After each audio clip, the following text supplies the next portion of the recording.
You walk into a grocery store. You're looking to make the best keto decision, but you're overwhelmed by what is on the label.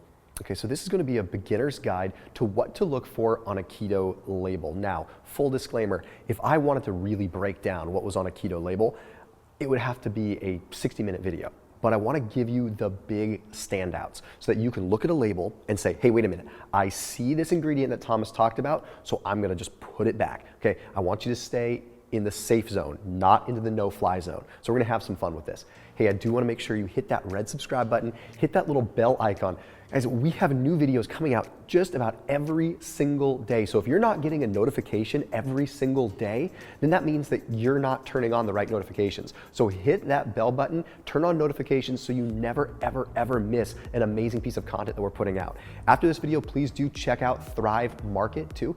If you're concerned about the ingredients that are in your keto foods, then I've made it very easy for you by compiling my favorite clean keto foods into a keto box on Thrive Market. So it's a membership-based online grocery store. Check them out down below after you watch this video. Let's cut right to the chase. So you walk into the grocery store, you find a keto product that you think you like. You look at the label and you see the carb content. Where do you draw the line? I'll give you a hard number. Okay, there should be no more than 8 to 10 carbohydrates in a single serving. Now, that's still a lot of carbohydrates, but that is factoring in if fiber is decently high. Okay, so if there's no fiber in a product, I recommend no more than 4 grams of carbohydrates per serving. If there is fiber in the product, then you can have a little bit more flexibility. The goal is to get the fiber content as matched to the total content of carbohydrates as you can. For example, if there's 10 grams of carbohydrates, I would ideally like to see 8 or 9 grams of that being fiber. Okay, so pay attention to that. Now, full disclaimer, fiber can still have an effect on some people's blood sugar, probably by way of fermentation and going down into polysaccharides and monosaccharides once they're digested. Okay, so the point here is low carb as possible. Now you know that. Okay, but when you look at the ingredients and you're worried about the fiber piece, here's something to consider. Tapioca fiber is used a lot of times just to up the fiber content to improve that net carb ratio. So what that means is that sometimes companies will just pump a bunch of tapioca fiber into a product to get the fiber content up so that by ratio it doesn't make their carbohydrates look so bad. A little bit of tapioca fiber is fine, but if it's like the second ingredient, you just have to be careful. Another one is going to be acacia fiber. It's totally fine. It's not an unhealthy product. It's just something we have to consider because it is going to ferment within our gut and it can potentially still lead to, well, ultimately a blood sugar spike in some people. Speaking of blood sugar spikes, let's jump over to something that everybody's interested in. Artificial sweeteners and sugar alcohols. What do you actually look for?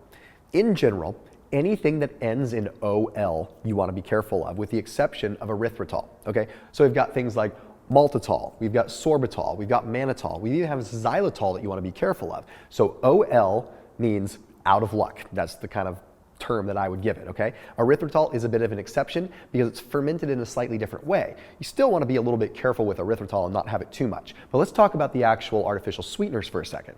Okay, the common ones that you're going to see out there, you're going to see sucralose, you're going to see saccharin, you're going to see acesulfame potassium, you're going to see stevia, monk fruit, things like that. Ones that I want you to be very, very careful of are going to be acesulfame potassium and sucralose. Okay, aspartame is just a poison, so let's just throw that one out altogether, but people still consume it, so I'm not even going to talk about that. Acesulfame potassium is like tricked into a lot of different products. Where you usually see sucralose, you will usually also see acesulfame potassium. You'll see it as ACE-K on a label. Okay, additionally, when you see aspartame, you're also going to see acesulfame potassium. They use it as an additional sweetener to kind of round out the flavor of these artificial sweeteners. So what's the big deal with acesulfame potassium? Huge insulin spikes. Okay, it triggers what is called a cephalic insulin response. What that means is that just by way of it tasting sweet, it triggers the pancreas to produce insulin. Now, sucralose does this to some degree, saccharin does it to some degree, but acesulfame potassium is the one that I really want to point my finger at in this case. Now, let's take it one step further. There was a study that was published in the journal Nature that took a look at artificial sweeteners, aspartame, saccharin, sucralose. Okay, what did they find?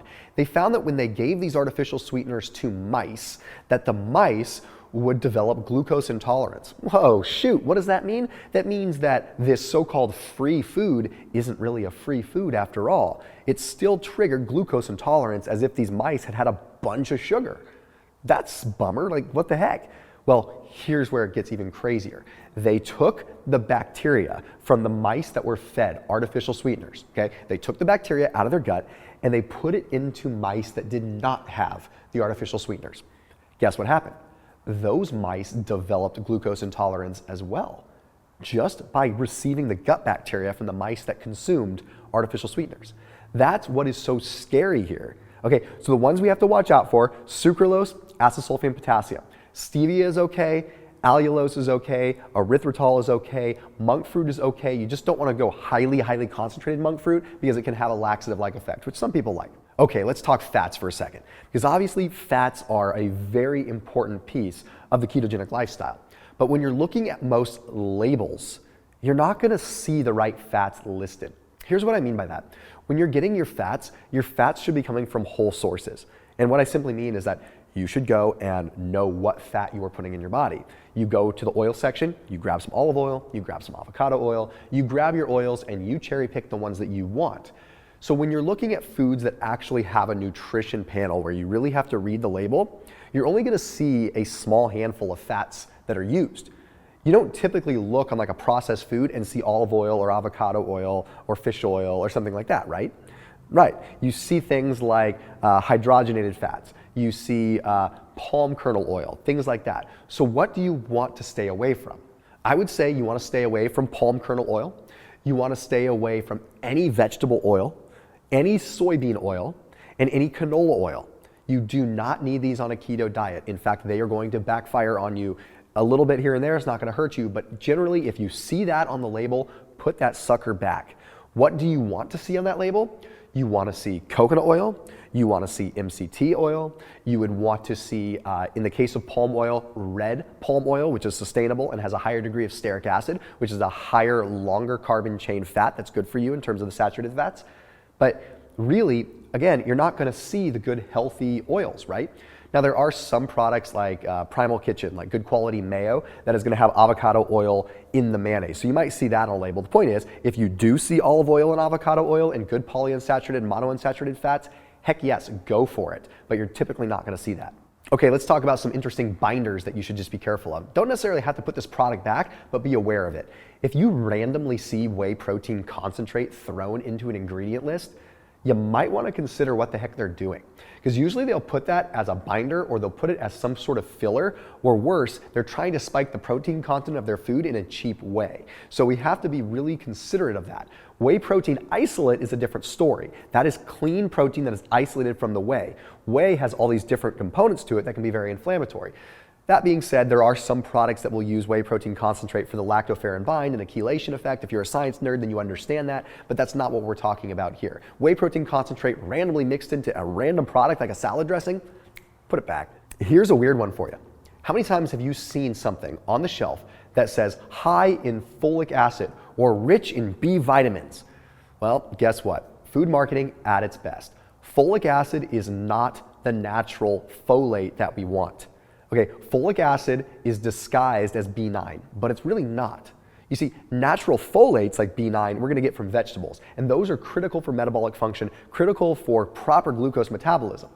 Folic acid is a cheap, synthetic, oxidized form of folates. Okay, so what will happen is companies will use folic acid as a binder and as a stabilizer. They don't use it for your health. I'm sorry to break it to you. They're using it as a stabilizer. And then they get the added benefit, as far as the FDA goes, of being able to put on their label that they're rich in B vitamins and rich in folic acid. That folic acid is not the same thing. In fact, it's hurting you. 30% of the population have a genetic mutation already called MTHFR that makes it so that they cannot even convert folic acid into folate anyway. But that aside, folic acid is oxidized, it's hard on the body, and what will happen is it'll bind to the actual folate receptors and make it so that folate can't actually bind in the first place. So what that means is if you have a bunch of folic acid, the healthy folate that you are getting from your veggies can't ever dock into its docking station because folic acid, the synthetic version, is binding to it. So when we look at a label and we see folic acid, we're like, oh cool, B vitamins. No, you're getting false information here and they're tricking you. Let's jump back to fats for a second. Hydrogenated fats, okay? Very easy to find, especially when we are starting to see more keto bars on the market and keto treats and things like that. Why do they use hydrogenated fats? They use hydrogenated fats to take what would normally be somewhat healthy oils and make them shelf stable. Healthy oils oxidize quick. That's the way. Any good thing is going to go away easy, right? Okay, healthy oils will oxidize fast because they're fragile and they're good. So what they do is they take those oils and they add hydrogen to them to make them saturated. Guess what? That's artificially adulterating a product to the point where your body can't break it down. Those cis bonds, CIS bonds, are totally whacked out, and it takes up to 50 days for your body to process those and really truly metabolize them. Just stay away from anything that says hydrogenated or partially hydrogenated. The last big one that I want to talk about that is huge for people is amino spiking. If you are someone that is watching the protein content on your food label, then you need to know about protein spiking. The methods in which they test for protein content in food cannot truly differentiate between what is actual protein and what is nitrogen coming from just cheap amino acids. So basically what that means is rather than adding a full, complex, complete protein into a product, companies will take a cheap amino acid like glycine. Nothing wrong with glycine, by the way. It's a good amino. It's just not in this case, right? They'll take a cheap amino like glycine and they will throw it into the ingredient list at a pretty good amount because they know when they test the protein content, it's going to show that the protein levels are higher simply because of that glycine. But that glycine isn't protein, it's one amino acid. So what you want to look for on a label is random amino acids that are listed. Like when you look at a label, you shouldn't see random amino acids thrown into the ingredient list. Okay, you should not randomly see glycine out of nowhere. You should see complete proteins. You should see things like hydrolyzed beef protein or hydrolyzed beef collagen, or you should see the protein. You should see, or chicken or beef or whatever, even whey protein isolate. You should not see a random amino acid thrown in there unless it is a specific supplement that is marketed to have that, okay? So this breaks down the simplicity of it. Now I do ask if you want to see more detailed videos on this, that you comment below and let me know what kind of things you want to know about on a label. Because obviously this is just the tip of the iceberg, but it gives you a clear understanding of, hey, here's what I absolutely, positively should avoid. So as always, keep it locked in here on the channel, and I do beg of you to please hit that little notification bell and make sure you select all notifications so you never miss a beat on this channel. I will see you soon.